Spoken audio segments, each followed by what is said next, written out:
Imagine walking out to bat and facing Wasim Akram with a ball that is reversing at 140 k's per hour on a pitch that is wearing down, with no guarantee that the next delivery will behave like the last.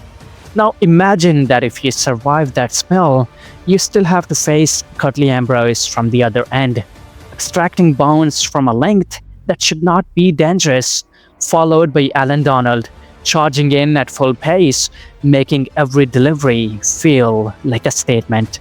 Well, this was not rare in 1990s. This was normal, and that is exactly why the 1990s remains the most dangerous era to be a batsman in modern cricket. Well, the reality of 90s. What made the 1990s uniquely brutal was not just the quality of individual bowlers, but the depth of entire bowling attacks. Pakistan did not just have one match winner, they had two in Wasim Akram and Waqar Younis, both capable of producing late reverse swing at high speeds, often targeting the stumps with precision that left almost no margin for mistakes. Together, they combined for over 700 test wickets, but more importantly, they changed how fast bowling operated in the later stages of an innings, turning all balls into weapons rather than liabilities.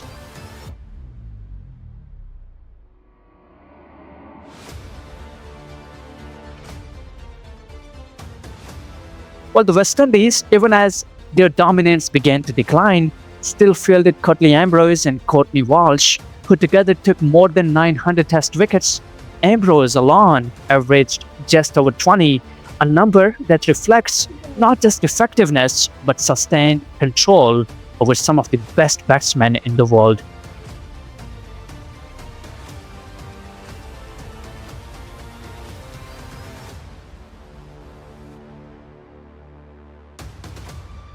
South Africa returned to international cricket and immediately introduced Allan Donald, whose pace regularly exceeded 145 k's per hour, combined with aggression that made every spell feel relentless rather than routine.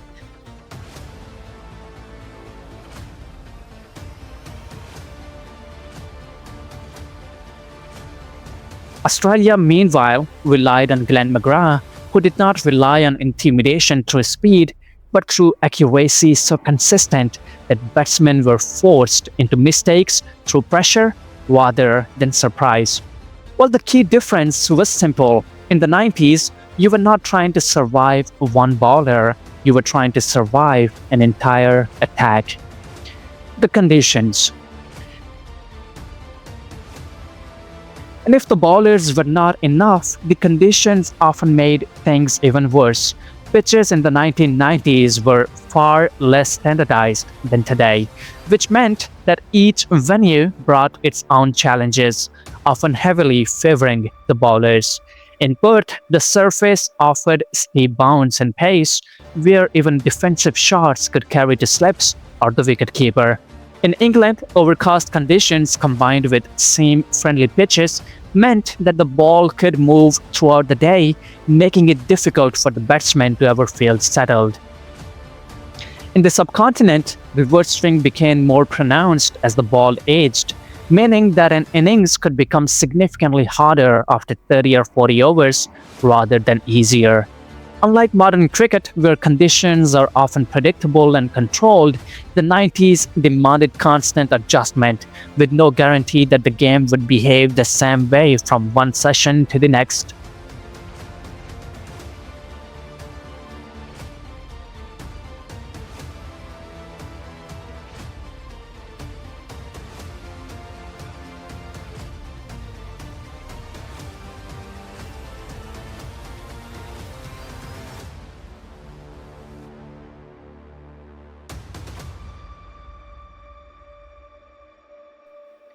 Midpoint shift. And this is where the conversation changes, because batting in the 90s was not just about technique or talent, it was about managing risk on every single delivery. Protective equipment was far less advanced than it is today. Helmets were not as secure, padding was less reliable, and facing sustained fast bowling carried a real physical cost. A short ball was not simply a tactical option, it was a real threat. This changed how batsmen approached the game. It was not only about scoring runs, but about minimizing damage, both on the scoreboard and physically. Every innings required a balance between control and caution, between aggression and survival.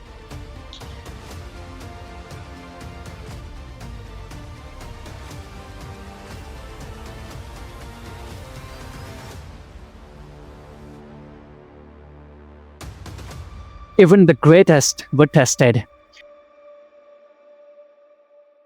What truly defines this era is that even the best players in the world were consistently challenged.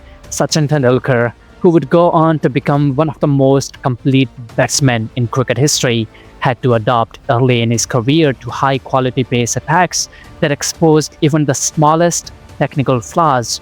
Lara, known for his ability to dominate bowling attacks, still faced periods where survival became the priority against disciplined and aggressive fast bowling. This was not the time where greatness guaranteed comfort. It was the time where greatness had to be proven repeatedly under pressure. The what if. Which brings us to a question that continues to divide cricket fans. How would modern players perform in that environment? Players like Virat Kohli have demonstrated exceptional skill in today's game, but the conditions, the bowling depth, and the lack of advanced protective gear in the 90s present a very different challenge. It would test decision-making skills, adaptability, mental resilience in ways that modern cricket does not consistently demand. The question is not whether they would succeed, but how long it would take them to adapt to an environment that offered far less margin for mistakes.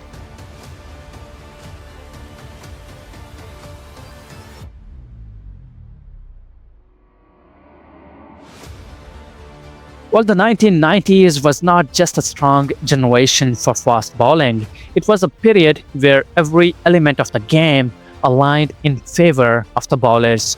Lead pace attacks, unpredictable pitches, limited protection, and constant pressure combined to create an environment where batting required more than just skill. It required endurance, it required awareness, and above all that, it required the ability to withstand a level of challenge that modern cricket rarely replicates. Because in the 90s, batting was not defined by how many runs you could score, it was defined by how long you could survive.